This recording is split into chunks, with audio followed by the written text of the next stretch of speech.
आज की क्लास में हम डिस्कस करेंगे कुछ एप्लीकेशन जो बेस्ड है कंडक्टिविटी के ऊपर डेली लाइफ के अंदर। तो आइए डिस्कस करते हैं some application of conductivity in daily life. अगर हम बात करें कुछ एप्लीकेशंस में, तो पहला जो निकल के आता है हमारे सामने वो ये है कि आपने देखा होगा सर्दी के दिनों में जो मेटालिक हैंडल होता है वो बहुत ज़्यादा ठंडा हो जाता है as compare to wooden door. ठीक है, यानी कि अगर आपके दरवाजे के ऊपर जो हैंडल है ना वो ज़्यादा ठंडा है डोर के कंपैरिजन में। ऐसा क्यों होता है? तो सर्दी के दिनों में जो ह्यूमन बॉडी है वो हायर टेम्परेचर पे होते हैं सराउंडिंग ऑब्जेक्ट के मुकाबले। सराउंडिंग देखो कितना चिल्ड होता है, वातावरण बहुत ज़्यादा ठंडा होता है, पर हमारा बॉडी इंटरनली इवन हमारा बॉडी सराउंडिंग के मुकाबले तो कहीं ज़्यादा गर्म होता है।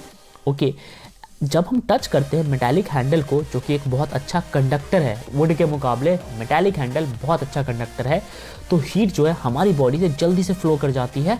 कहाँ पे? मेटालिक हैंडल के अंदर। अब आपको मैं बताता हूँ होता क्या है। ठीक है, सपोज करो मैं बनाता हूँ आपके लिए यहाँ पे, ये है मेटालिक हैंडल, ठीक है, और मैं आपकी बॉडी बनाता हूँ। मान लो कि ये है कलर चेंज, फाइन। तो ये है आपकी बॉडी।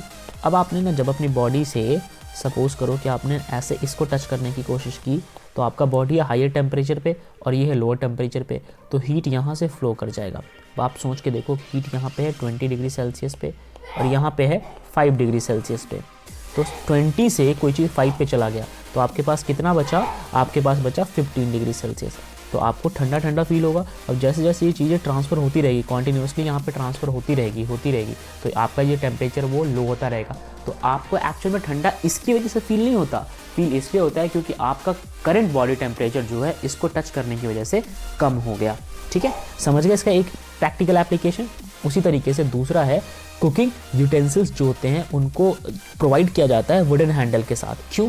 क्योंकि वुड जो है वो बैड कंडक्टर होता है किसी भी हीट का। ठीक है, अब कोई बैड कंडक्टर है तो वहाँ पे फ्लो ऑफ हीट जो है ना, देखो जो भी यूटेंसिल्स होता है उसका नीचे वाला पोर्शन तो या फिर स्टील से बना होगा या फिर आयरन से बना होगा। अब आयरन और स्टील जो है बहुत अच्छे कंडक्टर होते हैं हीट के। तो समझने की बात ये है यहाँ पे, अगर मैं आपके लिए बनाऊँ यहाँ पे, लेट सपोज ये जो है, मान लो कि यूटेंसिल का नीचे वाला पोर्शन है और मैं यहाँ पे हैंडल बनाता हूँ आपके लिए। ठीक है, चलो यहाँ पे मैं बनाता हूँ हैंडल। सपोज करो ये है हैंडल, ठीक है। अब ये यूटेंसिल का हैंडल है, तो यहाँ पे अगर टेम्परेचर प्रोवाइड कराऊँ, यहाँ पे मैं हीट प्रोवाइड कराऊँ, तो हीट ना यहाँ से इन सब में बहुत जल्दी फैल जाएगा। ठीक है, यहाँ से यहाँ पे भी, ऊपर ऊपर हर जगह फैल जाएगा।